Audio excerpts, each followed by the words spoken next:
Hello and welcome to Everyday Eternal number 102, your favorite, most deceptively named bi-weekly legacy podcast.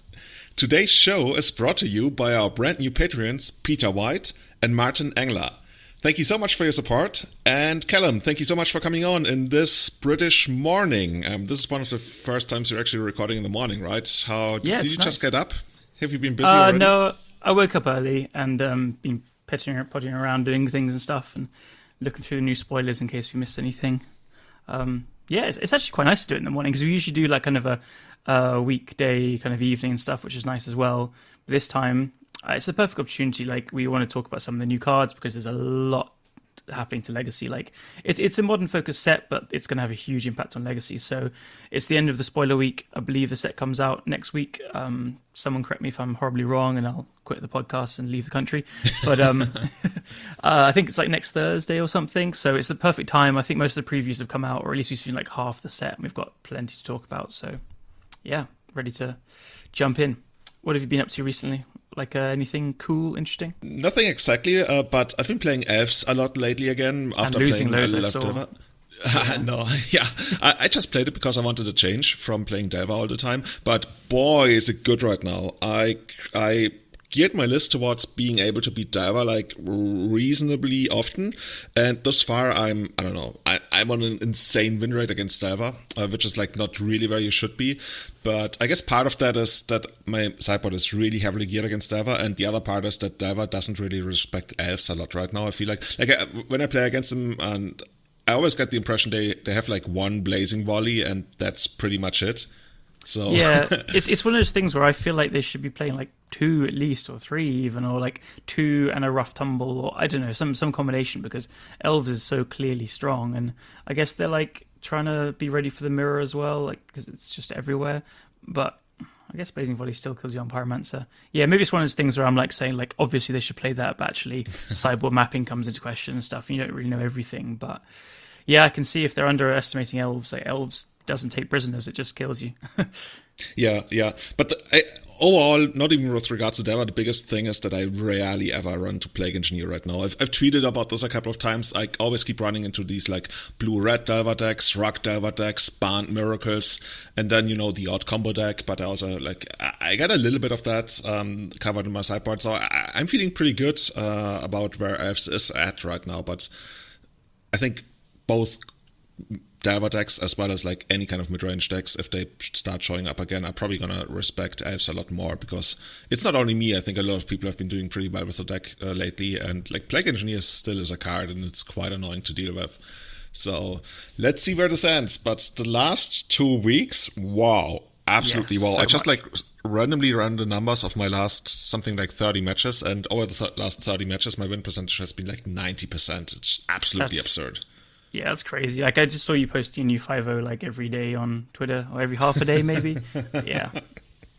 It does make sense though, because I guess if like Plague Engineer from Delver is just so much harder to beat because you're already getting attacked by creatures and you just don't have much time to kind of play out of it. But Plague Engineer from control decks, you can play slower, you can afford to kind of hold your resources back, and then you can afford to like have the removal spell at the right time rather than like that within that 2-turn window kind of thing. So it makes a lot of sense if the Delver decks are not playing it and it's just the like mid-range control decks. It kind of plays into Elves' plans in how to beat it. Yeah, and a big part of that is Alusara Shepherd. That card is just like so absolutely absurd. I've seen people suggest playing Gutshot, so once Gutshot comes into picture, you can never really feel safe with elves, because when Delver is tapped out and you have your Alusara Shepherd ready, then you can relentlessly like cast anything into like Daze, Force, whatever, and be like, oh yeah, I got this Force of Will or something. But once they have Gutshot, you always gotta respect it. And given after sideboarding, I take out all the natural orders, and lately even the Cradle of Behemoth, I'm like that confident in being able to grind them out. But if they have Gutshot in the main, they couldn't catch you like off guard. I'm not sure if Gutshot really warrants a spot. Well, we'll get to them in a second, but so we're going to talk about Modern Horizons 2 cards for most of this episode. But there's 2 new incredibly strong 1-drops, which are both 1 toughness. So I could honestly see Gutshot being a pretty legit card going forward. Get your full copies now. Yeah. The other thing I've been up to, well, I guess that at this point it was Wizards who made the decision, is giving Quirion Ranger a new job, and I'm just so happy. Oh, yes. Because, You can like try and do 13 this years for ago. years. Yeah. Yeah, there was the great creature type update where they basically they had this idea: every creature's got to have a race and a job. So you became like a goblin merchant or whatever, human fighter, warrior, whatever we have. But Quirion Ranger, obviously a ranger, just stayed a ranger for all those years. And I created this hashtag and Quirion unemployment, and now it's time. Quirion Ranger finally received a creature type. It's a ranger now. Ranger. Certified, official, found a job, 13. Like this girl has been unemployed for over 20 years at this point. Like when she was printed, she didn't have a job during the great creature type update. She was like, she fell through the cracks, didn't get a job. Now she's got one. Nice. And she's going to have quite a job. We'll talk about that more when we get to one of the cards. Yeah, definitely. What have you been up to? Have you been playing anything new or spicy? I haven't, because when new stuff is coming out, like I love spoiler season, I love new cards, I love kind of just new ideas and stuff. And especially when it's something like Modern Horizons and this set, when it's like a load of playables for Legacy, I don't really have the urge to play current decks, to be honest. Like I'm just like thinking about how I'm going to build the new stuff. I'm just excited to play with the new cards. So I don't really, it happens every single time. It's quite normal now. I just accept that I'm going to play some Cube online and that's kind of it until this comes out. And then I'm just excited for next week. And then I'm going to play a bunch of things. I really want to try like kind of Mox Amber deck. The idea taken from Marco Monta. I can't remember his surname, I'm afraid. MM17 on Magic Online. He's the guy that made like the Lurrus Mox Amber deck. And I want to try like Ragavan, Mox Amber, Arayo, kind of, and then Esper Sentinel kind of nonsense. That's my first thing I want to try out. But yeah, I'm just too excited for the new cards to play currently.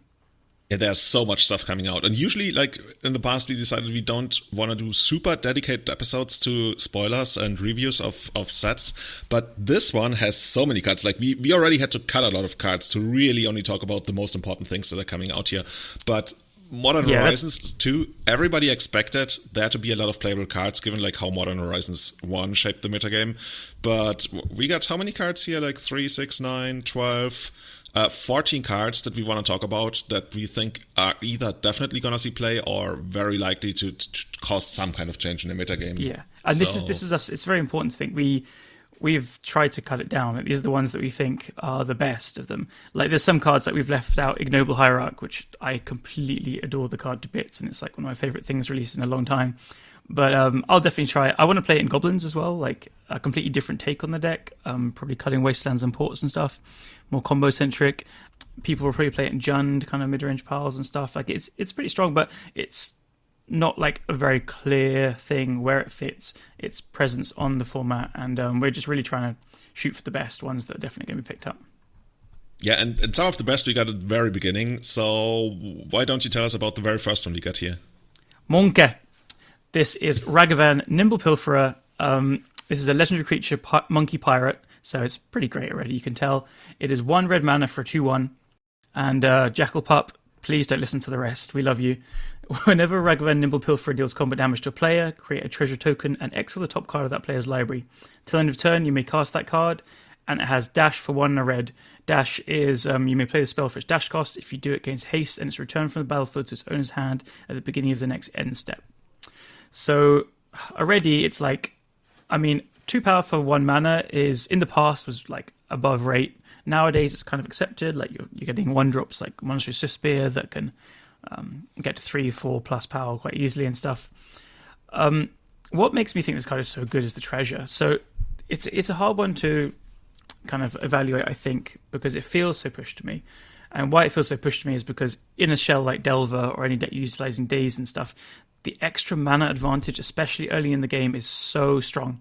I've seen people evaluating this card based on the extra card for your opponent, but I'm not even like that interested in that. You're going to hit a land sometimes and it says cast, so you can't play the lands. It doesn't give you like the ability to cast it with any kind of mana, so you do have to have the colors, which is very thematic because it's really cool. Like the monkey steals something for opponent and it uses the stolen treasure to play with it. It's really cool.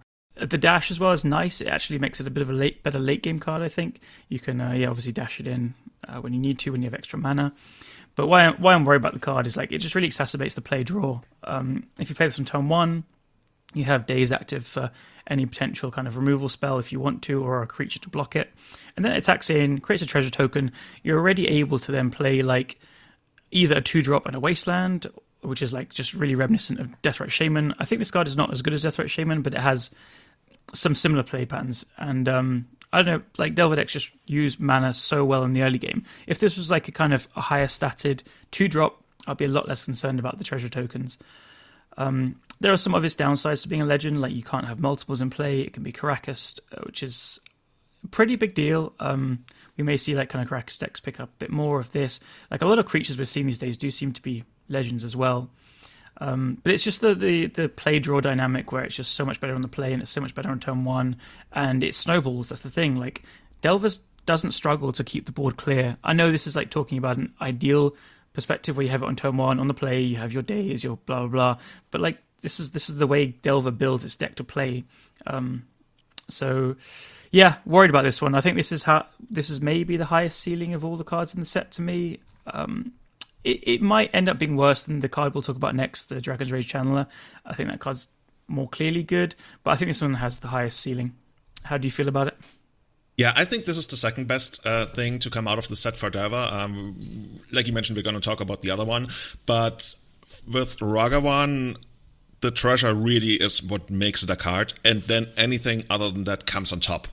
Because when you play Delver, you mentioned that you always find yourself in these situations where you really want to wasteland them, but you also want to do something else. And one of the skills in Delver is to evaluate how to, when you are supposed to wasteland and maybe take a little bit of a, you can't even call it like a downswing in tempo, because you still get to like attack with your Ragavan again, but now you can do both. And I never even thought about it, but it's a good point that you compared this to the initial mana advantage you get out of Deathrite Shaman. Obviously, like we're not saying like this is the same level as Deathrite Shaman, but the mana you get out of this is actually like almost more reliable than Deathrite Shaman in the early game.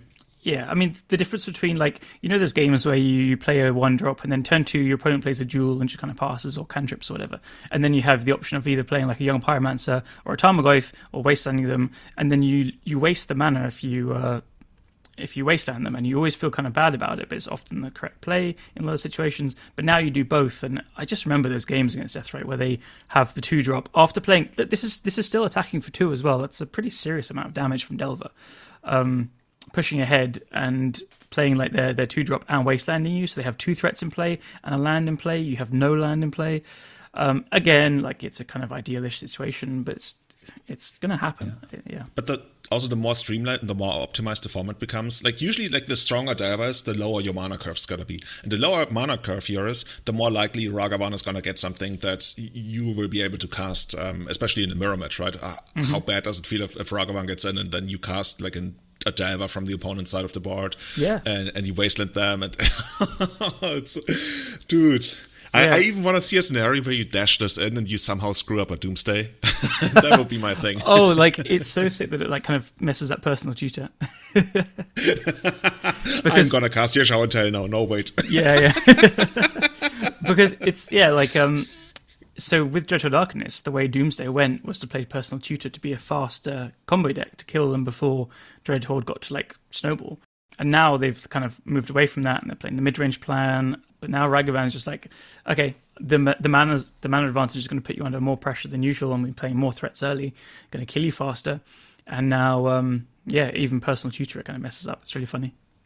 Something about it being legendary makes me wonder how many copies of this you want to play, because if it wasn't legendary, it's the kind of card you want to play as a 4-off. Now I'm wondering, because there's this obvious tension between it being legendary, so you want to play like usually like 2 or 3, but on the other hand, you really want to have it early on, especially on the first turn. And if you have it in play, you maybe don't even like worry too much about that you can't play additional copies because it's already doing work. The really bad scenario is when you have additional copies of it in hand and your opponent has something like a 3/3 that you can't deal with, because then all of a sudden you don't get value from the one in play, you don't get value from the ones in your hand. So I'm conflicted. Maybe I would probably like start out playing 3 copies, and then depending on how it performs, I'm either gonna go up to 4 copies or down to 2 copies. But it's definitely gonna be a thing. And oh my god, I just saw it's mythic. So oh god, I have no idea how much this is gonna cost. Yeah, I totally agree. Actually, 3 seems like a good starting point. I feel like I would probably just start by playing 4 to get it turn 1 as much as possible. You are playing Delver. You're playing that Brainstorm card to put back extras. I think it's just going to die a lot as well. That's true. it's gonna get killed. You play another one. You attack him with creatures trade off. I think 4 is a nice place. Awesome. And then we got even more cards we want to play in Delver. Like it's gonna be interesting to see what Delver actually ends up cutting to make room for additional cards, because this deck really needs some help, didn't it? Poor old Delver, right? I know. We got a petition wizards to help it out. Maybe never gets any new cards. So sad. Yeah. So this time we almost got like Delver 2.0, as some people have called it, and this one's Dragon Rage Channeler. It's a 1/1 for a red, human shaman. Whenever you cast a non-creature spell, surveil 1, which basically means you scry 1 card, but instead of putting it on the bottom, you put it in your graveyard. And why is this really good? Because it has Delirium. So if you have 4 different card types in your graveyard, it gets +2/+2, flying, and it must attack each combat if able. By the way, you think they're gonna keyword attacks each combat if able? Maybe they're gonna keyword it to like rage. I think that would be pretty flavorful. I'd be down for that. So yeah, it starts as a 1/1 for a red that surveils, and it turns into a 3/3 flying, has to attack every turn. I think this card is even better than Ragavan. It's somewhat more reliable in the value that it generates. The Delirium is going to be hard with regards to the 4th card type. But once you get to that, you're basically playing 8 Delvers at this point, and the pressure, not only the pressure you put on your opponent, but the surveil, I think, is actually going to matter. It's going to help you a little bit more with brainstorms. It's going to help you find, for example, like your reach in the mid and late game if you need that. And overall, I think this is a really good card. I wonder whether Delver wants to play something to get the 4th copy, the 4th card type in the yard, because land instant usually not a problem. Sorceries a little bit more of a problem, but not that big. You usually play like four ponders, like a forkbolt here or there, and you can make it work. But creature you can also always get, usually like by hitting some of their creatures, or maybe one of your creatures dies. But then the 4th thing is not always that easy. How do you feel about the card? Yeah, I will just point out it's only counts your graveyard, so it has to have one. It's only our graveyard. Oh, yeah. I see. but I completely agree with your assessment so far. Like the Surveil 1 is legit. Like it's really strong when you're pondering and stuff, and it's going to be like a kind of Delver where you play turn 1, and yeah, you can't get the blind flip, but I don't know. It's Delver's probably a little bit more reliable to be able to flip still, but this is close, and it can't be pyroblasted, and the surveilling is really, really powerful, and yeah, talking about getting Delirium, enter everyone's favourite Bauble, Mishra's Bauble. I think people have already started playing Bauble in like different kinds of decks because it plays very well with Expressive Iteration. Basically, you take the Bauble as the card you can play that turn with the Iteration, and so you can cast Iteration on turn 2, like maybe you set it up with a Pond or on turn 1 or something.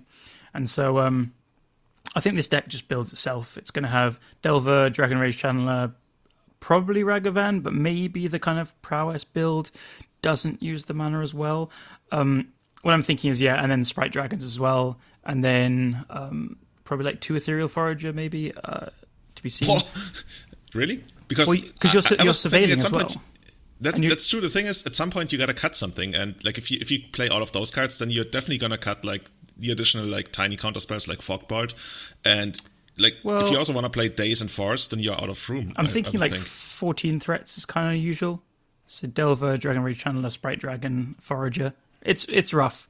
But then so you wouldn't have something like Young Pyromancer or like the Stomp Giant. I always keep forgetting the name. Oh yeah, Bone Crusher Giant. No. Yeah, exactly. No, I think I'd just cut those. Because you have now like 8 very good 1-drops. Sprite Dragon is just especially insane at pushing damage. And like, look, all of your things fly. It's so strong. Like, every single creature in that deck flies. Delver, except for Ragavan.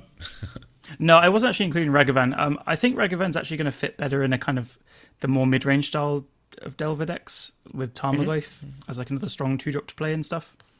I'm not sure on that either, though. Ragavan could just fit in this as well.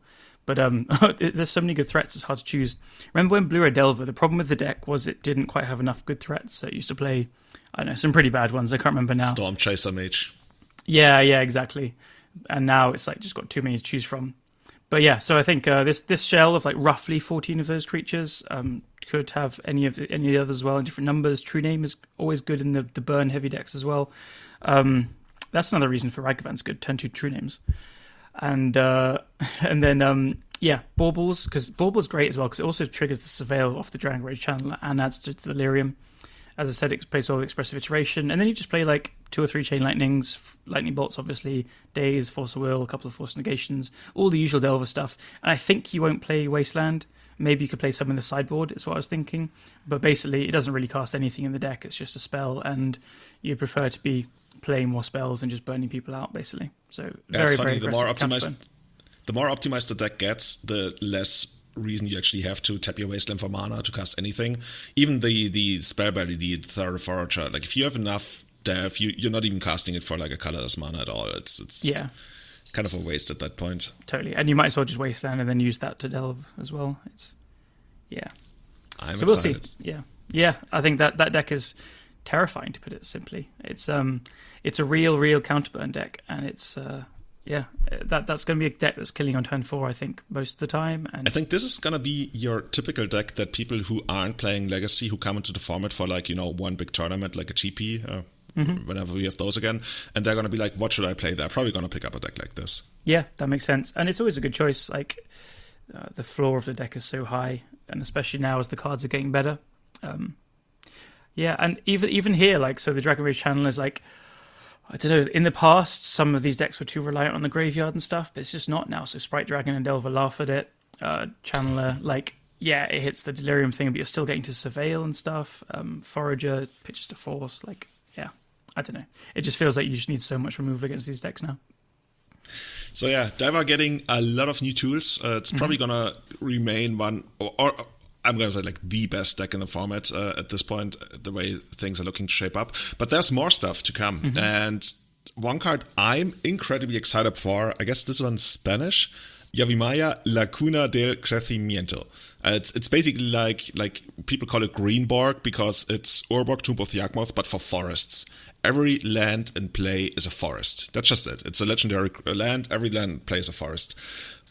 This card is one of the most exciting things Wizards could have printed in years for me, because I've always been joking around like there could be other ways to abuse the Urborg mechanic, and people have tried this weird deck where they have spreading algae to basically destroy all the swamps that your opponent has.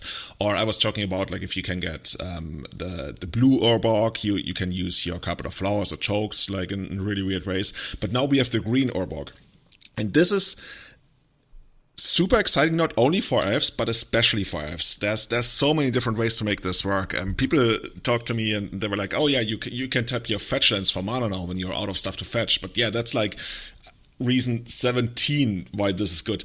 To me, the main reason why this is incredible for elves is you get to use your Cradles twice if you have Quirijn Ranger, because Quirijn Ranger asks you to bounce a forest back to your hand. It's like a very common trick in elves. If you don't have an extra land drop, but you need one more mana, you tap your land, you bounce it, replay it. Up until today, we only could do that with forests, but now we can do it with Cradle. You tap your Cradle for 4, bounce it, replay it, tap it for 4 again, Cradle of Behemoth, bam. This is incredible. This is absolutely incredible. Another option that you could do, you can like save your Cradles from Wastelands. I mean, they wouldn't wasteland you in the first place if they see this kind of interaction. They would try to get rid of the Quirijn Ranger, but even then you could bounce your Cradle back to it. Yeah, that's the whole thing absurd. Though. It's like, yeah, they can't do it, but that's why it's so strong. I mean, in the past they would, and from my little stint playing a bunch of elves, like, yeah, Wastelanding Cradle is how they can just like kind of steal a win often. And so obviously they won't do it into the onboard Ranger, but then you've got the Ranger protected by Symbiote, and then you have this like castle, and your Cradle is now part of that castle, and it's just even harder to interact with the deck. It's probably just going to be like a one-off because you don't never really want to play have the second copy because it's legendary. But yeah, I'm just going to throw it in the deck. There usually is always like one flex slot where I played something like sometimes Pendelhaven, sometimes the third basic forest, sometimes like a Savannah. We will see how this is going to work out, but I'm super excited for this. Also, one more thing you can do with this, and I'm especially excited for that, you can turn on Forest Walk. So if you play Elfish Champion, all your elves get +1/+1 and Forest Walk, and unless your opponent has no land in play, like, okay, I'm down for that, I guess, you will be able to just like turn your elves sideways, take 4, and just get there. Like, it doesn't matter whether they have a Tarmogoyf or anything. Like in the past, when people played Stoneforge Mystic, you couldn't attack into that. It was super annoying. Now you can just like get there. Bam, bam, bam. You won't be running into Snapcaster mages like ambushing any of your creatures. I love that. I love that. I'm really excited for that. Are there any other uses in Legacy for this? Well, I was going to say, Elvish Champion's also like a nice built-in way to kind of combat Plague Engineer as well. Yeah, that seems like a nice addition to the deck. One last thing in Elves quickly before there's a few other reasons to play it. You said this makes you want to play crop rotation in the deck more as well. It's interesting because I kind of want to play crop rotation with this so I can get the extra use out of the cradles. It really only makes sense once you want to do it like for the third time. Otherwise, you could just like crop rotation your cradle away and get the second cradle and get your big Senate for Behemoth and kill them. But if you plan on using your cradles multiple times each turn, maybe if you have some kind of mana sink or like an expensive planeswalker, I don't know. Because the thing is, if you play crop rotation, your opponent is already disincentivized to wasteland your cradle, but I mean, yeah. It creates these weird scenarios, and that's what I was talking about in one of the previous casts. I want to have weird scenarios from my opponent, especially at instant speed, where they're like, there's like so many reasons I probably shouldn't do this, but if I do it, it could be good, but if I don't do it, they get so much ahead. And I want to strike the fear in them. And crop rotation has always been one of those cards that really makes your opponent think twice about whether they should go for it, because people can throw away their entire game if they wasteland to crop rotation and basically skip their turn, and you just like stay where you are. So I don't want to call it a time walk, but it sometimes certainly feels like it. I can see that. Also, it's pretty cool with Bajuka Bog and Korean Ranger. You can replay it. Just relax. Yeah. That's so. In the Newton world, right? Sometimes you had to go through like weird scenarios if you wanted to use your Bajuka Bog again. You had to like sacrifice it to another reclaimer, and then you had to somehow get it back from the graveyard and stuff. It was like super complicated, but now you can just like pick it up again. Bajuka Bog. Very, very cool. The other places that jumps out to me, I think Green White Depths absolutely loves this. It's a way because they just didn't play Urborg because they're not playing black, and so it's another way for them to do the whole classic like land, and then you have 3 lands in play, and you have the threatening of the activation. So that's a pretty big one. It lets your depths like sack for or tap for crop rotations as well. It's just amazing there. You can like the deck is similar to the other depths deck that it kind of had like weirdly bad mana, but now I think this deck plays a few of them. Very nice there. Lands, it's obviously fantastic. Like, you're like, there's some people saying it's like similar to the Rishadan Portal, which is the graveyard based one. If it's in the graveyard, your lands tap for green and white, but this just feels way better. Like just having it in play, and then your Tabernacle, your Maze of Ith, everything taps for green. Yeah, this is a big upgrade for that deck as well. Yeah. That actually really makes me wonder if at some point they're going to do it for the other card types. Because if they ever do it for Island, you might as well just ban that card. Because Carpet of Flowers and Choke are just going to be too much. Like, Choke ties down your own lands as well, but you can just like adjust to that much better. Oh my god. And then Korean Ranger, bounce it, end of turn, untap your lands. Oh no, that's... Yeah, anyway, whatever. Yeah. That works, yeah. I'm getting lost in the source. Awesome, man. Right, next one, we have one that I'm going to say is my hardest to evaluate. It's generated loads of buzz. It's called Solitude. It's the white Evoke pitch card. So it's 3 and a white, so 5 mana total, for a 3/2 Elemental Incarnation. As flash, lifelink. When Solitude enters the battlefield, exile up to 1 target creature. That creature's controller gains life equal to its power, so Source of Plowshares. And then it has Evoke, which is exile a white card from your hand. So Evoke, for anyone that doesn't know, is a thing where you can pay less of a mana cost for a creature, and when it enters the battlefield, it creates a trigger which says you have to sacrifice it. So basically, this is like a Source of Plowshares, Force of Will, but you don't have to pay the 1 white mana. And it can't be Force of Negation as well. Yeah, I'm actually struggling to work this card out, because pitching a card for a Source of Plowshares is really good, but I can see a big downside because like creature decks can just play lots of creatures. But on the other hand, this card might be just a complete game changer. It could be completely, absolutely busted. I mean, if you've ever played Miracles, you know that you always have like 3 Terminus in your hand that you can't cast at any given time. So you have plenty of cards to pitch to it. So I'm leaning to the side that this card is completely insane, and like Miracles is going to hardcast it for 5 mana, and when they do, that's insane. A flash lifelink body that Source splashes as well. The body is super real, so I think this is going to be incredible in blue-white control decks. How do you feel? Yeah, I'm trying to figure out whether it's going to be good enough for any other kind of deck, because obviously in something like, Death and Taxes, it would be really sweet to blink it, but at 5 mana, it's actually, what you could do? You could like evoke it, and then with a trigger on this deck, you Violent Flicker Wisp, and that way you get to like extra 2. Yeah. And they might play Charming Prince maybe as well, just for like Violent 2. It's also just like, because it's a creature, it gets around Thalia attacks, and as I said, it can't be forced or negationed. So I think this is especially incredible against Delver. So I think Death and Taxes will at least play 1 because you can recruit it for it. That's a good point. That's good.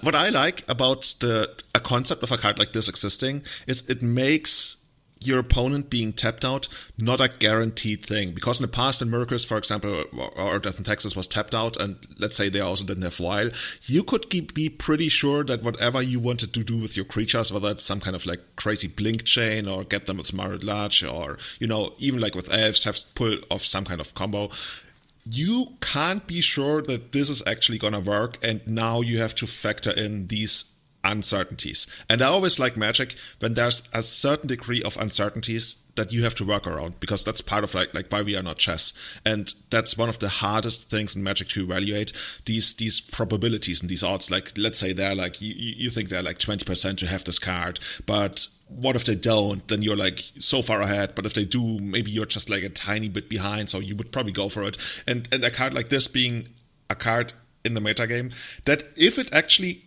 ends up seeing play, it's something you have to respect. I'm not sure if it's actually gonna end up seeing play in Miracles, but it might. Like, you've played more Miracles than me. Do you want more like pinpoint removal? I don't know. There's a lot of good removal. This is why I'm really struggling, because I want to call it as insane, but it's tough.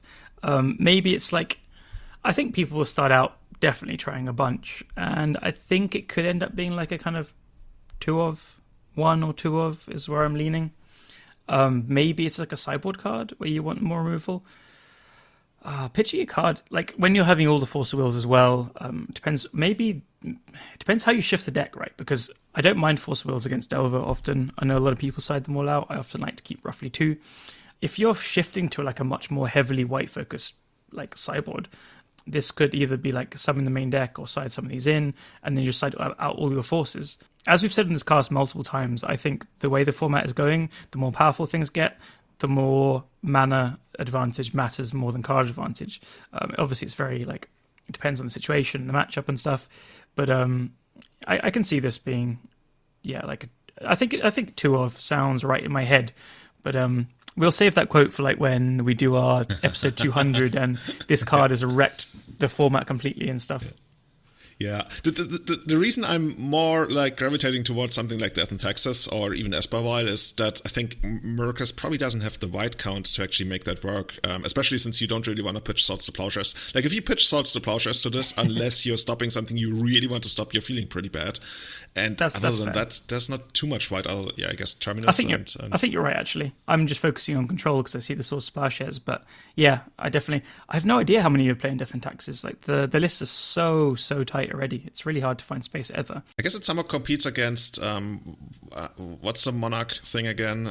Palace Jailer. Yeah, it somewhat competes against Palace Jailer, but Palace Jailer, of course, is the much better card against anything control based. Mm-hmm. Yeah. So I think this is a card that we'll definitely see being tried. Yep. I'm pretty much 50-50 on whether this is actually going to become a legacy card or not. But me too. Yeah, interesting. Let's move on to the next white removal spell, which this one is called Prismatic Ending. It's a white and X sorcery. Has Converge, so exile target non-land permanent if its mana value is less than or equal to the number of colours of mana spent to cast the spell. I was pretty low on this at first. I didn't really get it. I'm really not a fan of sorcery speed removal spells if you can help it. They have to be very powerful. The difference between sorcery and instant in Legacy, in my opinion, is like the difference of almost a whole mana's worth for a card. So I'm always very skeptical. And when I first saw it, I was like, okay, yeah, this is a kind of like, maybe it can be a disenchant kind of thing. I thought I saw it as a sideboard card, but actually that was wrong. This is just like so flexible. So this kills Delver or Vial or now Ragavan, the Dragon Rage Channeler, for 1 mana. It kills Sylvan Library. It's exile target non-land permanent, right? It just kills everything. And exile is really relevant for Klothys. People still play Klothys in decent numbers. It exiles Uro. Again, not a good trade because you've drawn cards, but it does it still. Yeah, I'm actually pretty high on this card as like a 1 or 2 of in blue-white control decks, blue-white X, whatever. And it kind of, another nice little trick is that you're playing Carpet of Flowers, as most control decks are. The Carpet of Flowers can give you like this 4th or extra mana, like color, to cast it for 4 on Jaces and whatever. So I'm actually quite high on this card. Yeah, I think the obvious comparison is Counter's Judgment, because it hits the same kind of cards, but the cheaper ones are much easier to remove with this one, like you mentioned, right? You can get away with just spending a single mana to... I think it's almost like additional copies of Swords to Plowshares on the lower end against creature decks. On the high end, it's going to be much harder to really hit like these. Like even at 4 mana, it's kind of hard to make 4 different kinds of mana early on. Yeah. Or like by turn 4. 3 mana, I can still see getting there, even though that might be a little bit harder in the early game. But it's... Yeah. I think this is actually better than Solitude. I could see that, honestly. Okay, more quotes for our 200th episode, but I could see that. I don't see it being played in like high numbers and stuff, but I think it's going to be very good. My only like criticism is it never trades up on mana, and I think this is where you want to be finding a removal that does that. This is why the bar for creatures being playable in Legacy is always so high if they have a high mana cost, because if you're paying 3 mana for a creature that just dies to bolt too easily, then you need to like kind of reevaluate. So this is always trading even.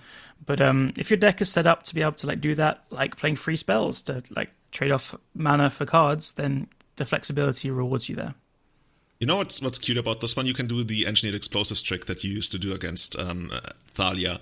Because with Thalia, you just announce this for 1, and then you pay the Thalia tax with a different kind of mana, and then you can exile Thalia that way. The way I read this. That's how it works, really, right? You can, indeed. It's really sweet. Definitely. Awesome. Another sweet card that was just spoiled while we were sleeping is Sudden Addict. It's basically the 3rd iteration of the Addict effects. We started out with, what's the initial one? Diabolic Addict. Then Diabolic, we got, was Liliana's it Liliana's Triumph? And now we arrived at Sudden Addict. It's another instant, colorless and a black. Target player sacrifices a creature. We've all been there. Split second. Whoa. I'm so sorry for a friend of mine who ended up like buying the 2 previous Addicts in like, I don't know, Chinese foil or something because he really wanted those. And I just woke up to the message that, dude, he's got to buy them again. Like, oh, I'm sorry. It has been like just changed so much recently, hasn't it? Yeah. Yeah. So I think we pretty much all agree that this is a straight upgrade from Liliana's Triumph, right? I mean, Liliana's Triumph has the upside of making them discard a card if you control like a Liliana's Planeswalker, but I think the split second is just worth Liliana's Triumph doesn't target, so if they have like a Leyline of Sanctity out, fine. Your first thought is Veil, but split second gets around Veil, so it's very, very niche where Liliana's Triumph will be better, I think. And I've seen people talk about how this is so good against the Turbo Depth decks, but I think they are not even playing Dryad Arbor anymore. No. Right? So my first instinct was, wow, fuck Depths, as I think everyone is doing. But actually, when you think about it, it's just another removal spell against them. Like, so yeah, it doesn't. It's a sacrifice effect. So the same thing. They wouldn't be able to protect it with Not of This World or Sejiri Step. Like, it doesn't change anything there. It's just another thing they have to discard. There will be some people out there playing Dryad Arbor still, but they've mostly moved away from it. So they can't Flusterstorm it. That was a plan from the Bug version and the Rainbow version, I think. So yeah, that is a thing. But like, if this becomes really popular, they'll just play some creatures and have a creature in play. I don't think it's too hard for Depths to play around. But this is the first removal spell that I think is good against Sneak and Show. How do you feel about that? That's the main that's the main reason why I was actually thinking that this card could be good. Because all of a sudden, no matter what they do, they can't do their thing where they get Griselbrand into play and then just, draw 14, force your removal spell, easy game, GG, get out. At this point, they can still draw the 14 cards or 7 cards if they want to, but they have to make a really calculated decision because the moment Griselbrand hits play, you gotta keep priority. And then if you want to draw 7, you do that. If you want to draw 14, you have to draw 14 at once if you suspect they might have Sudden Addict. Yeah. And making that decision of drawing 14 cards, paying 14 life without knowing what the first 7 are going to be, that's quite different. Because a lot of times we find ourselves in these situations where they're like, I really only want to draw 7, but if I have to, I'm going to draw another 7, but then I really need a lot of help. And making that decision of paying 14 life right away, or maybe even like just going to combat first to connect and maybe even just like not draw at all and only draw in response to the removal spell, because otherwise the race becomes really weird. It makes it so much hard. Like, okay, I don't want to say so much harder, but significantly harder for the Sneak and Show players to make a decision based on what they think is in your hand. And I just love that that's a thing. I can see a lot of people struggling against this kind of card. Yeah, the only downside is, like, I think there's going to be games where it's just like a very fast show and tell, and they get Griselbrand in play. Griselbrand straight away draws 7 cards, and then, yeah, you sudden edict it, but like they have drawn 7 cards for 7 life, which is pretty strong. Those will happen, but yeah, I think on the whole, this is going to take away the times where they could just show and tell Emrakul with like the forces in hand and stuff. It does take away a lot of gameplay that the deck has, so nice one there. It's also like just good against Delver, I think. Sometimes you won't be trading up on mana, you'll be trading down against 1-drops. But yeah, it's an uncounterable edict. It's pretty strong. Yeah, no, I'm excited for this card. I will add one more thing though. I just want to ramble and moan for a second that I love Diabolic Edict. It's such a cool card. It looks evil. The art is great. I was really unhappy with Liliana's Triumph because it was an upgrade and I didn't like the art and I didn't like Diabolic Edict being taken away. This is at least a bit better. I still miss Diabolic Edict, but this is a bit cooler than Triumph, I think. So at least I'm very much with you on this. I think the promo version of Diabolic Edict, the foil promo. I know you're not into foils, right? But to me, that was one of the most beautiful cards that ever existed. It's so cool. I think I had one of those back in the day, just because it was so great. Yeah, the old black foils are amazing. Speaking of removal spells, here's another one that we're going to be talking about. It's called Suspend. Just Suspend. I guess it continues the theme of Wizards just like naming cards after mechanics. Yeah, I think there's a cycle because there's like Persist in black. So I think it is a cycle. Oh, actually, yeah, that makes sense. So this one, it's an instant. It's a single blue. Exile target creature and put 2 time counters on it. If it doesn't have Suspend, it gains Suspend. Whoa.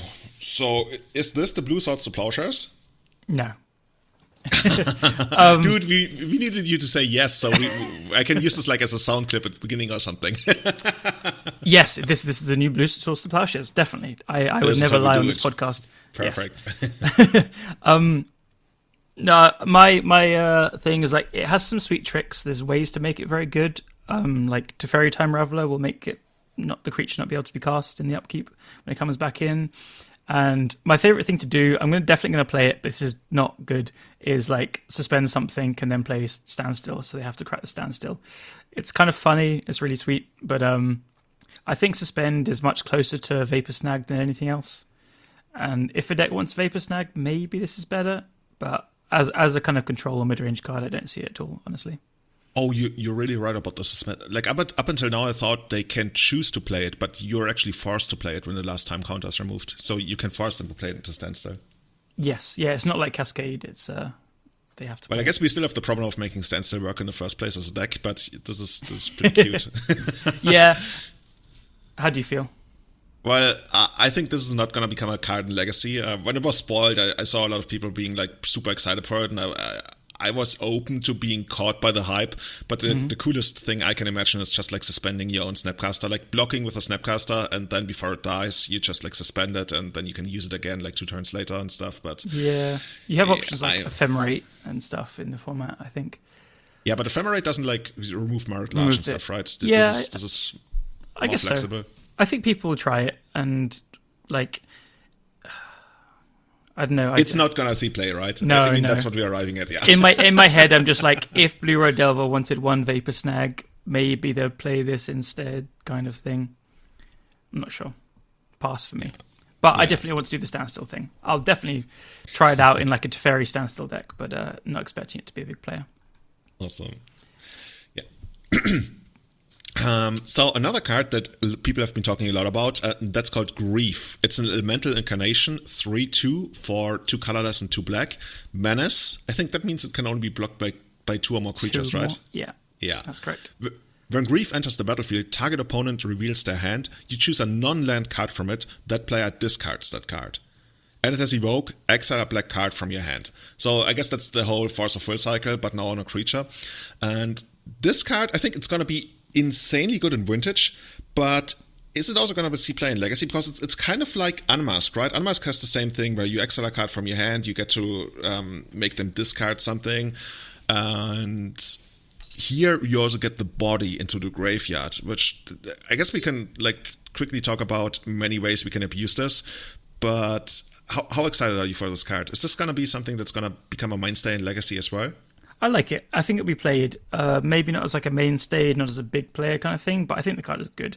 As you said, the whole Evoke, I think every single one of the Evoke creatures are probably, maybe apart from the blue one and the red is not spoiled yet, will be good in Vintage. Like, Vintage just loves pitch cards, and so at least the black, white, and green will be played there, I'm sure.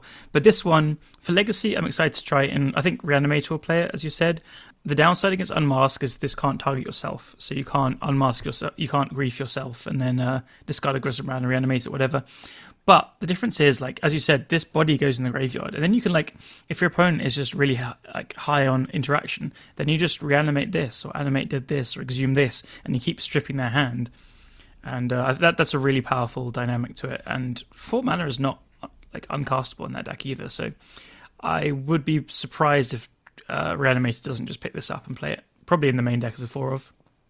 As a 4-of even, yeah. Yeah. Because, like you mentioned, Unmask can target yourself, and I've seen a reasonable amount of games where they actually go for Unmask on themselves on the first turn, and then just go all in on it. Maybe that's because I mostly play elves, and they feel safer to do that kind of play. Like, I guess if I represented like blue mana, they probably wouldn't like go for that easily. Maybe I could see things ending up on like a split 2-2. But I feel like just being able to like cast your reanimation spells as discard spells is pretty powerful. And the deck will still play Cabal Therapy, and again, it's similar enough that you get to see their hand for that. Then you could like sack it and reanimate it again. It's a way to like pressure planeswalkers. Like Narset is very good against Reanimator. I think it's pretty good there. The other place I'm excited for it is in Vengevine decks, because Evoke, you still cast the creature even if it sacrifices. So in Hogak, I think there's a chance that this is played. You can definitely go like Stitcher Supplier, Mill, a Vengevine, evoke this, get your Vengevine turn 1 and stuff. It's kind of like nut drawery. It's actually really stupid. The moment you mentioned like this deck, my eyes widened and my mouth like became gaping open. I was like, whoa. And you have a lot of pitch cards. You have like Bridge from Belows that get stuck in your hand to pitch and stuff. You have the extra Bloodghast and Gravecrawlers and whatever. Oh, they're fine to cast, but whatever. So yeah, this is another one where I don't think it's actually that insane in Hogak. It seems like an obvious first fit. I think it just makes the nut draws better.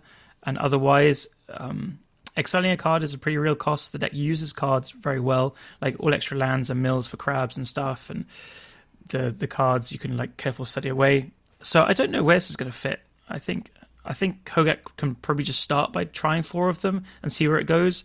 But the way Hogak wins against a lot of the format is by making their cards effectively not very good. Is not by actually like stripping all the interaction. Like you beat Control by just having recursion rather than actually stripping their Source of Plowshares, even though you do it often with Cabal Therapy. So I don't actually rate like the discard that highly in the deck, but playing an extra creature for free is pretty good. So we'll see on that one. I guess it also helps that it gives you a little bit more of interaction against combo decks, because I always felt like Hogak is okay against combo decks, but not great. It is very true, very true. That's actually probably the biggest argument for it in the deck at all, actually, is the deck always struggled with combo, and you had like 4 Thoughtseize in the sideboard, but they just always feel awful, honestly, because every time you're spending mana to like interact rather than playing your game plan, trying to set up turn 3 or 4 wins, you always just felt like, I'm just discarding a card and time walking myself. But now that can be changed. So yeah, all right, I'm a bit more sold after that point. Happy to sell you on the card. There's another card in the cycle that I think is actually going to be by far the best pitch card that Wizard has printed in this set. You want to read it out? Let's do it. It's called Endurance. This is the green pitch one. It costs 1 green, so 3 mana total, for another elemental incarnation. It is a 3/4 flash reach. When Endurance enters the battlefield, up to 1 target player puts all cards from their graveyard on the bottom of their library in a random order. And as with the others, it has Evoke, exile a green card from your hand. Yeah, this card, it doesn't like read incredible until you start thinking about the applications. So the body is like pushed. It's very good. The most obvious thing that jumps out is it blocks Delver and probably Dragon Rage Channeler soon very well. 3 mana 3/4 flash reach is like, they've obviously made that with the stats in mind, I feel like. But then the other things it does, like, so it's a Tormod's Crypt, but like you keep it in your hand, and you just have to pitch a green card. So that is obviously very good against any graveyard deck. So Reanimator, Hogak, if you're playing against Ant with Passing Flames. I mean, everyone knows there's plenty of things. And it's just also like incidental hate. So I think this is the kind of thing where you can have as a flash threat in whatever mid-range mirrors, and then if your opponent has an Uro, you just flash it in, get rid of their Uro. Incidental graveyard hate on a good body is very powerful.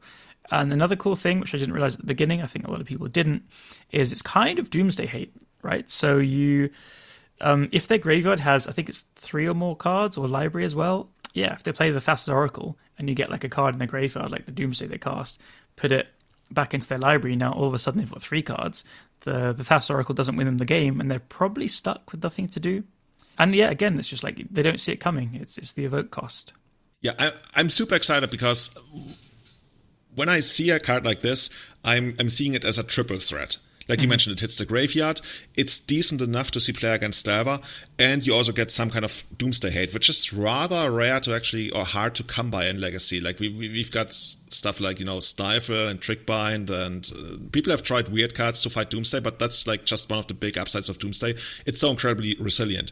And now we have a 0 mana instant way to actually mess with Doomsday. Yeah, sign me up. I've talked to a couple of people, and everybody's like, oh yeah, this is going to be like a one-off in the main deck, and then like 3 in the sideboard of Maverick. And like, if you ask me, I'm going to put like 4 in my sideboard of Maverick, of Elves, just because it covers such a wide spread of matchups. And this card excites me incredibly. And I think you mentioned that Doomsday can maybe, find ways around it if you can only put like 2 cards back, if they somehow manage to make it that way. But it's going to be really hard, right? If they are out of cards in the library and they want to get Thassa's Oracle down while only having a maximum of 2 cards in the graveyard, that's going to be really hard. Usually they end up with like Ideas Unbound, LED, Dark Ritual, and then the Doomsday is already in the yard anyway. So yeah, exactly. I think it has to be like, to beat this card, I mean, I'm going to make a fool of myself here because I'm so bad at Doomsday, but it has to involve Ideas Unbound, because the usual thing they do is like Street Wraith, and maybe another Street Wraith, and then Edge of Autumn, which also sacrifices the land. That's 4 cards in the graveyard, so you easily get it there. Yeah, I guess you got to float a lot of mana and then Ideas Unbound, but even then, actually, there's probably like much more qualified people that can actually like work this out. But yeah, I'm sure there's a way, but it just the option, and it's free. Like, yeah, and they don't see it coming as well unless they've discarded. Duress doesn't hit it nice as well, I just realized. And on top of that, if they actually try to play around it, if they somehow found a way, then your removal spells are going to be turned on, because then all of a sudden you remove the Oracle, they lose the Devotion too, and it's not going to be good enough anymore. Yeah, really, really good card. Because when I first saw it, I was like, oh, it's kind of cute, kind of neat. But yeah, I agree. I think this is the best one out of the thing so far. And honestly, it might be after the red 1 drops, I think it's the best card spoiled so far. Yeah, I would agree. For me. I would definitely agree. I could see like even kind of Bant control decks main decking 1 or 2 of these. It's just really good. Yeah, this is going to be one of, well, I don't kind of want to call it like the chase mythic of the set, but it's up there just because it's so versatile. It's weird, isn't it? Because like Solitude, the white one, and Grief, the black one, read so much more powerful. But when you think about the play patterns that all of them engage with, this one just does so much on like a more reasonable costed body as well. Just 3 mana is very reasonable. Yeah, I just love that this for Delver, it's such a nightmare, right? 3/4. It's like I'm probably always gonna end up 2/1ing myself if I ever want to get rid of this, unless I have like a big Sprite Dragon or something. Yeah, yeah. I like this. Yeah, it's lovely. Moving on, we got a really cool one, Esper Sentinel. It's 1 white for a 1/1. It's an artifact creature, human soldier, and whenever an opponent casts their first non-creature spell each turn, draw a card unless that player pays X, where X is Esper Sentinel's power. This is just cool. It's just like another taxi bear. Like, drawing cards is obviously great. You just want to be from these kind of white taxi-based decks. I don't know if it's like slam dunk in Death and Taxes. Probably they can't afford the space, but I don't even know exactly where it fits in yet. I want to play it in like Mox Opal decks with Arayo, as I mentioned at the beginning of the cast. But it's kind of like some obvious synergies. Maybe it goes in humans, actually. So maybe some of the obvious synergies that with Luminarch Aspirant, you can pump the power. With Thalia's Lieutenant, you can pump the power. With the General, whatever it's called, the 3-mana Human Lord, you pump the power as well. So, I mean, the 1-mana tax, unless on the first non-creature spell an opponent plays each turn, is also already pretty good. As soon as it gets to 2 or 3, you are going to be drawing a card off the first one. It is still the first spell, so yeah, like against like a kind of storm-based deck, you should be drawing 1 card or whatever. But it's a pretty strong effect for a 1-drop. Yeah, I'm loving it. I'm absolutely loving this card. It's gonna remain to be seen which decks I actually want to play this, but this is so annoying, right? Just because of the play patterns. Mm-hmm. If you run this out on the play turn 1, and your opponent, for example, is a Delver deck, they don't want to ponder on the first turn. They don't want a Lightning Bolt, because either way they are trading like 1 for 2 at this point. So they really only want to play a creature, and I guess fortunately for them, they just got a bunch of like new good creatures to play on the first turn. But overall, I love when a card like this creates play patterns that are very annoying for the opponent. I mean, assuming that the deck you're putting this in isn't already oppressive. Like, I guess Dread of Darkness also created annoying play patterns, but that was like in the best deck in the format already. But this is kind of cool. It's probably not going to be like a Death and Taxes thing, right? They already have like 8 things they want to do in the first turn. But humans, like if humans can get more help, humans is a cool deck. I actually love that deck quite a lot. So I think it's a deck that could really do with some extra card advantage as well. Like Death and Taxes has a lot of very grindy elements with Recruiter and Flicker Wisp Chains and Stoneforge Mystic and stuff. Esper Vial, similarly. But humans is a lot more aggressive and can pump this and is happy to have more 1-drops. At the moment, it's just kind of like Noble Hierarch and Aether Vial. It's just happy to have more things to play on turn 1 because the curve can be higher as well. So that's where I see it most. Yeah. I'm excited for this one. Same. But didn't actually Marcus talk about this, that he wants to create a... Oh no, that was a different kind of deck. Yeah, let's move on. But this could go into that deck as well. Yeah, I think I know what you mean. But I'm actually really excited for these next 2, which... Okay, spoiler, Merfolk has always been kind of like, until from the last like 4 or 5 whatever years, bit of a meme. But gonna go hot take time. I think these 2 new cards actually makes the deck pretty good. So I'm going to combine. Again, I gotta step in. Merfolk has been a tier 1 deck. I played it. It won a Legacy GP. That's why really I said good. The last 4 or 5 years. This is why I saved myself. Okay, sorry. I thought you meant like it only stopped being a meme in the last 4 or 5 years. Okay, never mind. I know that it was super legit for a long time. It was one of the best decks in Legacy for a while. So we're going to combine these 2 together. The first one is Svyelun, God of the Sea and Sky. Second one is Rishadan, Dockhand. Svyelun, God of the Sea and Sky, is a 3-mana 3/4, 1 and 2 blue casting cost, legendary creature Merfolk God. If you control 2 other Merfolks, Svyelun, God of the Sea and Sky has Indestructible. When Svyelun, God of the Sea attacks, draw a card. Other Merfolks you control have Ward 1. And Rishadan, Dockhand is 1 mana, so a blue mana, for a 1/2 Merfolk, has Island Walk, and it has the Rishadan Port ability, so 1 mana, tap it, tap target land. That's especially nice because this is not like Rishadan Port where you're using 2 of your mana. Once it's in play, you're just trading your 1 mana for their 1 mana. I think these 2 are just like really, really big additions to Merfolk. The Svyelun, God of the Sea and Sky, is not going to be like a kind of 4 or whatever. It doesn't pump the team, but still, it's going to be pretty easy to keep it indestructible. When it attacks, you draw a card. That's always nice. It's just like a nice extra thing. But I think the other Merfolk having Ward 1 is really huge. It's a taxing effect the deck didn't have before. You're also playing Curse Catcher, probably still in the deck. I think that's the thing that pushes it over the top. When you're making their Lightning Bolts be 2 mana, anything targeting your creatures 2 mana, and then you have you can play Days as well and stuff. I think that's what really kind of pushes it over the edge for me. So I'm big into that card. It's kind of awkward that you always want your vials to be at 2 basically, so you'll cast it a lot, but yeah. High on this one is like a kind of 2 of, and the Rishadan Dockhand I think is just fantastic. There are different builds of Merfolk in the past, so they always play Caverns, some play like Mutavaults, some play Wastelands and stuff. If you want to play Wastelands, you probably want to play the Dockhand especially to kind of cut off the mana denial. But again, the Dockhand is also nice with the God, right? The Ward 1 stacks up when you're tapping their lands and stuff. I just think they're like another good 1-drop for the deck is kind of exactly what it needed. So the Dockhand is probably the bigger addition. But yeah, I'm kind of excited to see if people do well with it. What do you think? Yeah, I think with regards to the dockhand, there have been some one drops that people played in the past, but what's it called? People in the Merfolk scene, we called it Ben. I don't remember what it was. What's the actual name? It's something that there's a Merfolk that you can evolve, and then you draw a card when you do that, and that's another one drop I quite liked, and sometimes even just like straight up played over Curse Catcher. Dockhand is it's gonna depend a lot on how many decks there are gonna be that you actually want to tap their lands against. For example, against Deva, that's like a losing battle, right? Tapping Deva's lands, unless they're like, you wasteland them down to something and they don't have, like, if they don't have a threat in play, then tapping their lands can be pretty good. I don't know. I just think as a body for a 1-drop that already has Island Walk is nice, but then like gets pumped by the Lords, obviously. And just having the option to tap the land, I'm looking at it as an option rather than we're playing the card for the tap ability. But I think if that's the way we look at it, then I still like the other one better. Damn, I gotta figure out what's the name of the card. Cozy's Catcher is the one that whenever they shuffle, you get a counter. No, Cozy's Trickster, that's the one. But, Trickster. There's the Smurfok that basically... can cut this. Oh, there it is. But yeah, if we compare those based on that, I think Benthic Biomancer is still the one that I'd rather play over this. That's the 1 mana, 1/1. And you can pay 2 mana to 2 mana.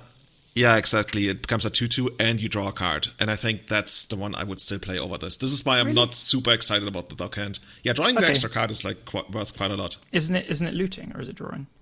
It's pretty sure it's drawing. Draw a card, then discard a card. Oh, you're right. Yeah. Okay. Okay, that makes it closer. Like, you're probably gonna end up discarding a land anyways, because with Merfolk, you always play like 22 lands, something in between there. And you end up having too many lands anyways, because most of the deck is like 2 mana. Yeah. And, it's tough. Maybe even Curse Catcher has to go. Curse Catcher is always the card where it gets made fun of. It's like a pretty bad card in a vacuum, but whenever you play against the deck, it's always like, oh my god, I would have won if it weren't for this damn Curse Catcher. I think it does a lot of work. I don't know, man. I think the meme is real. Curse Catcher is not as great as maybe not. All right, I'm gonna do a Merfolk stream when this the set comes out. I'm gonna try and prove everyone wrong. I was gonna do that. Wow. Well, we can co-stream. Okay, we could do that. We can actually play the Merfolk Mirror, the most stupidest mirror in the game. I have to share one quick story, which I've told quite a few times, but for our London tournaments, there's a kind of joke about Merfolk being OP. I think this is kind of everywhere. But for Eternal Weekend, one of the Eternal Weekends, we kind of tried to convince everyone in our kind of local group and store that we were all going to play Merfolk because it was secretly really busted. And one poor guy turned up to the Eternal Weekend, and we said that we didn't have enough islands, so we needed some islands, and he'd bought islands from home and gave them to us and stuff. It was really kind of mean there. But then after that, we did one of our monthly events, and we told everyone to play Merfolk.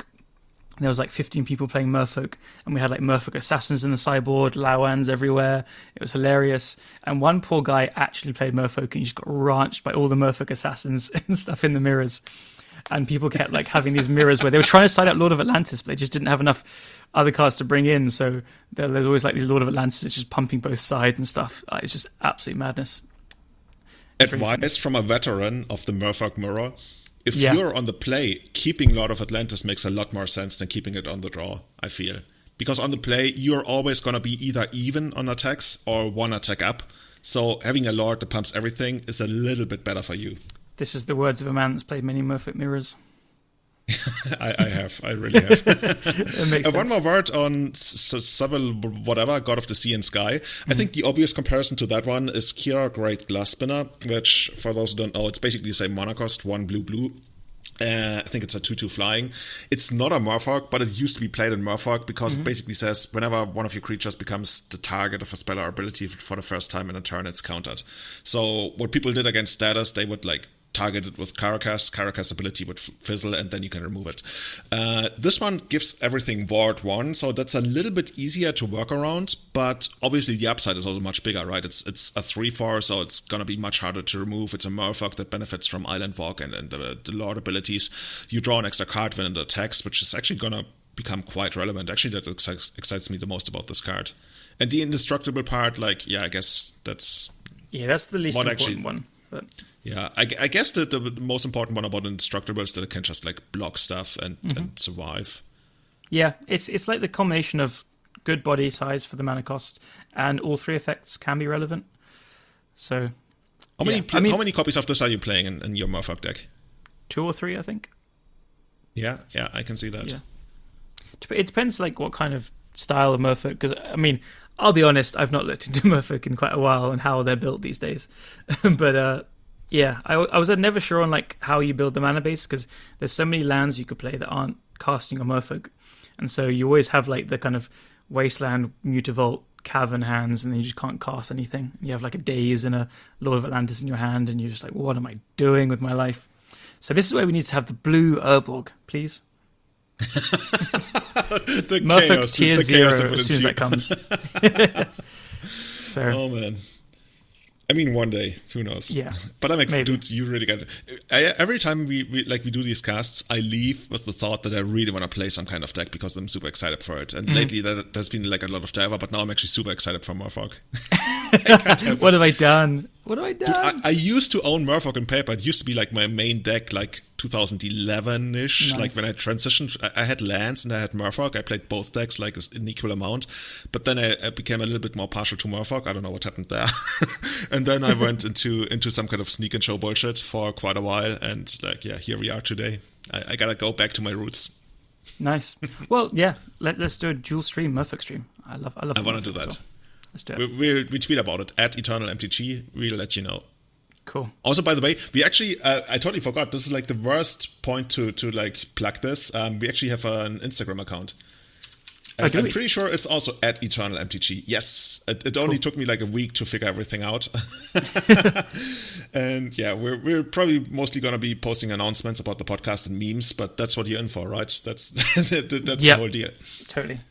So, EternalMTG on Twitter and EternalMTG on Instagram.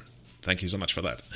And yeah, before we close it out, there's 2 more cards that I want to talk about. The first one, I'm actually quite high on with regards to vintage, but I think you're like, yeah, this is just gonna be another one of those where it could be, but is not. And that's Void Mirror.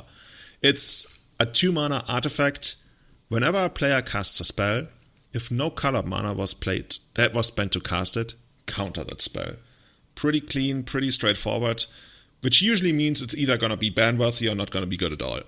Yeah, I think, at least in Vintage, this is going to be an insanely good sideboard card. I mean, the obvious thing is Shops, but also against combo decks and control decks. I think Shops plays this.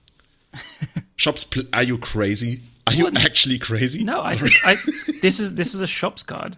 I mean, against control, it gets rid of their Moxen for the extra mana and stuff. And yeah, like, so you're just going to play the green Urborg. And so you can cast your stuff and an actual Urborg as well. I don't know. I just think it's so, like you have to be on the play, otherwise they get to play a Moxen, and then they can just use the Moxen to cast their spells. So you have to, like, pair it with Null Rod to do something, I guess. And then they hope that they don't have an Urborg or the green Urborg, and I don't know. Okay, I see. So, yeah. I was thinking about the wrong way. I was like, this completely turns off Mishra's Workshop and basically anything they could ever cast. But you're right, you can spend your Mox colored mana to cast, I don't know, something like a Trinisphere or whatever. Yeah. You just so on the play, it's like day and night. So on the play, you stop the Moxen resolving. So it's good there. On the draw, like, they get to play 1 Moxen and they get to play a spell every turn. And so that's just not going to really cut it for a sideboard card. And I think just being day and night on the draw on the play is also just not going to cut it for me. So, yeah, I think this is honestly the kind of card where, like, yeah, if Shops can afford to have the consistency of, like, some coloured mana, so if it plays more Urborgs, I think the green Urborg is going to be, like, so massive in Vintage as well because of Once Upon a Time, Force of Vigor, kind of hard casts and stuff from Bazaar and whatever decks. So I think that green Urborg is going to be everywhere in the format. So, yeah, I just really, really don't see this card doing anything in any format. Okay, so at this point, the only thing we're really looking at is stopping Paradoxical Outcome because they can't get their stuff back, their 0-mana stuff back down. Yeah. And that's probably like, yeah, neither of this. I mean, it turns off pitch things, so it could be, this is really weird to think about, but it's actually good against Dredge. Yeah, that's the third one. That's why I was initially so excited for it, because I figured it's against the 3 big things in Vintage, like combo, shops and dredge. But now, since we've ruled out shops, kind of, which is so weird because this card is obviously designed to hurt shops, but it doesn't. Yeah. I mean, like, if people play it, there will absolutely be games where someone plays it and shops can't cast their spells. But I think there's just going to be too many times where they do, and it, like, you're spending 2 mana for an artifact that, you know, you could be paying 1 more for a, what's it called? The energy flux, and like, null. Yeah. Energy flux. Dude, I hate energy flux. The moment, like, I used to borrow vintage decks and then play in vintage tournaments, and then I learned a lot from that. The moment somebody told me I can't use my workshop mana to pay for energy flux, I was like, the fuck am I doing in this format? Like, I was like, oh yeah, this is easy. Like, I tap this, yeah, pay for this, pay for that. It's like, no, you can't do that. What? It's like, yeah. Yeah. Learning vintage was one of my favorite experiences in all of Magic. Also, when Mystical Tutor was a thing, I tried to Mystical Tutor for all different kinds of things. And people would always tell me, like my quote-unquote vintage coaches, it's like, Mystical Tutor gets Ancestor Recall or Force of Will, and that's all it ever does. I mean, that was when vintage was a lot less powerful. I'm sure you find other stuff now. But I always try to get something like Tinker, and they were like, no, it gets Ancestor Recall or Force of Will, and there's almost no other reason to ever get anything else. And yeah. I can only recommend, if you've never played vintage, it's so easy to get into on Magic Online right now. And yeah, I'm loving it. I'm absolutely loving it. Mm-hmm. Something else a lot of people are loving because of the throwback and the flavor is Kaldra's. Actually, what is that? Kaldra's Complete. Complete is like a way of the Phyrexian spell complete. It's like I haven't read the books or like the lore or anything, but it's a Phyrexian thing. Okay, so that's not a new English word I would actually be learning. Yeah. So I think it's like when you've completed the corruption in the Phyrexianness and stuff. Oh, we call that the conservative party here. Nice.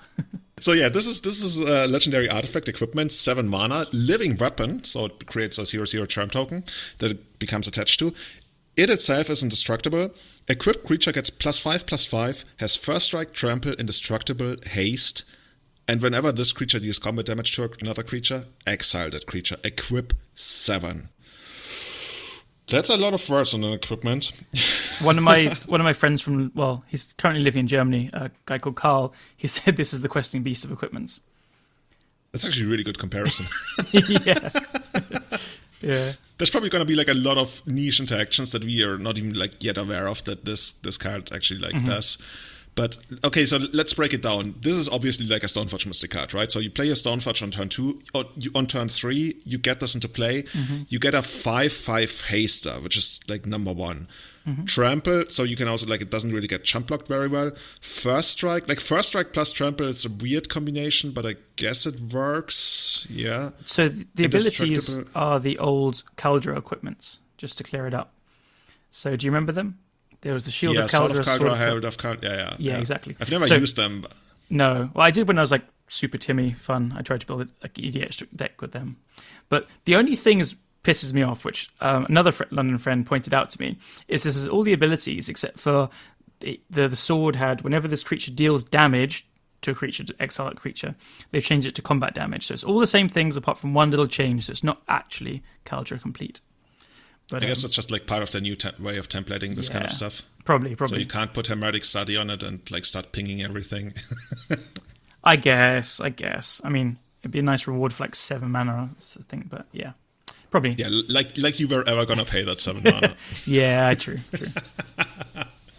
So, I guess the obvious comparison is Batterskull, right? That's what everybody is comparing it against. This is like the much more aggressive version. This is the one that attacks. It doesn't care about blocking. It doesn't give you life. So it's actually going to be interesting which one's going to be better in a damage race, because this one has haste and 1 more power, so it's relevant. It also doesn't get like jump blocked like Batterskull, even though like when Batterskull gets jump blocked, of course, you still get the life.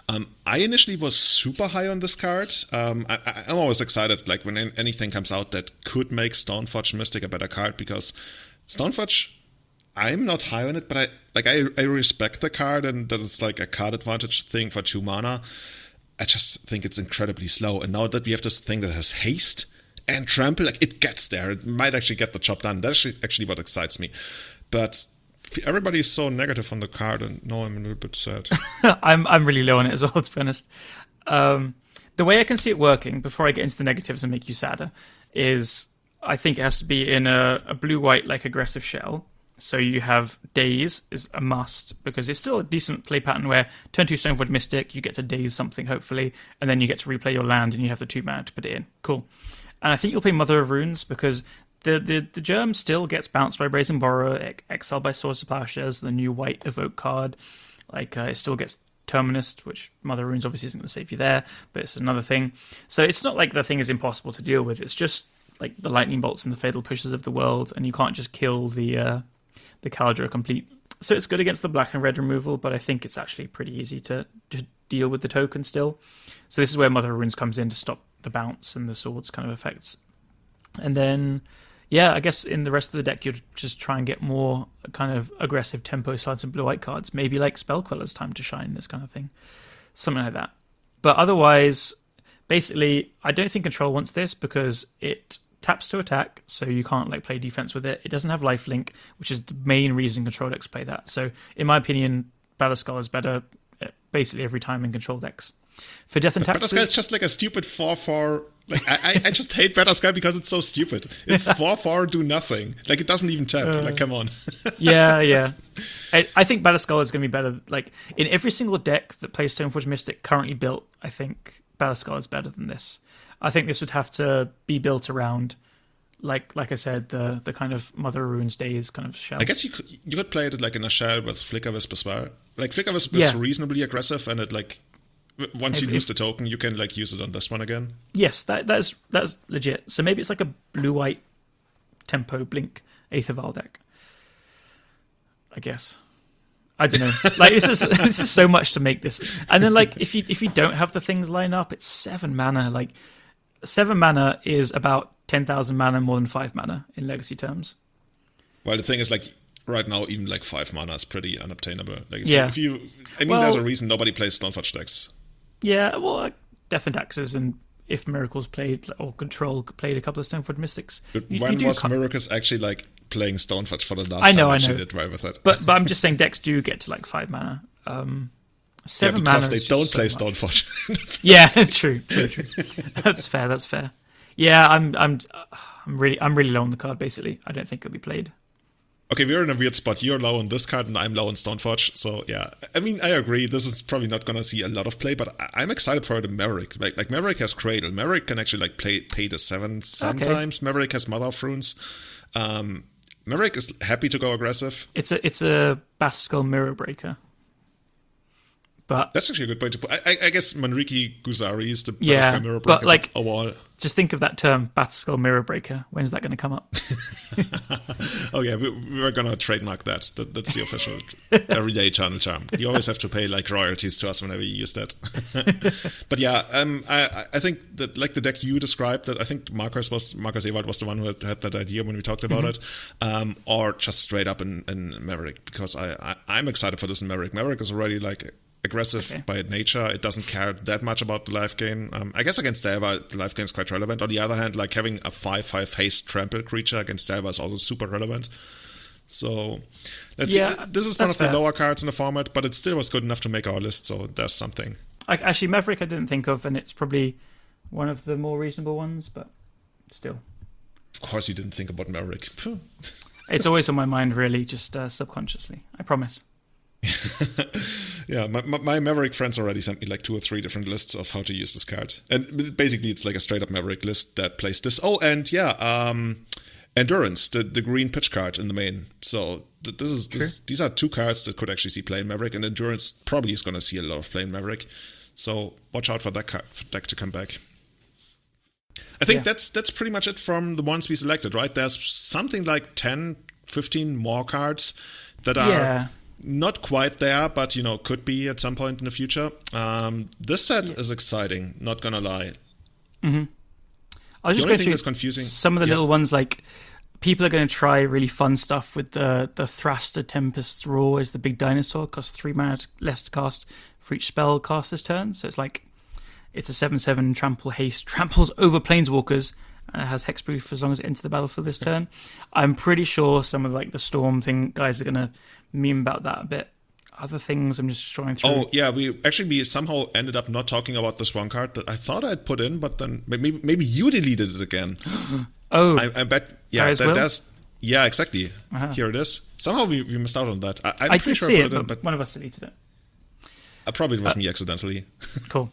So Gaia's Will is one of the suspend cards. So there's a new kind of theme of Ancestral Visions kind of style. So it has no mana cost, so you can't cast it usually. It has 1 green, suspend 4. And then it's basically Yawgmoth's Will. Until end of turn, you may play land cards and cast spells from your graveyard. If a card will be put into your graveyard from anywhere this turn, exile that card instead. Like, yeah, it reads like a Yawgmoth's Will. It isn't a Yawgmoth's Will, I think. It's probably got the most powerful effect of any of the cards in the set, but it's just not Yawgmoth's Will. So the ways to cast these cards which aren't suspend, are as foretold, which I think is just very slow and clunky. It's 3 mana like Will, but you need to have both together. It's like a 2-card combo, which is just a lot for these kind of combo decks. And they're also in blue. Actually, that's fine. I'm rambling, but yeah, the other one is Electrodominance, which is like red, then you can cast it. So people try it. I just don't like. So yeah, you get to recast the LEDs basically. But why Yawgmoth's Will is so good is because in Vintage you just have more powerful cards as well. You're tinkering, you're demonic tutoring, you're doing all this stuff. I am highly skeptical this card actually plays out well. Yeah, this card created quite the buzz, quite the big discussion on the Leaving a Legacy group. I eventually, I stopped reading the replies because it got pretty heated from what I saw. Right.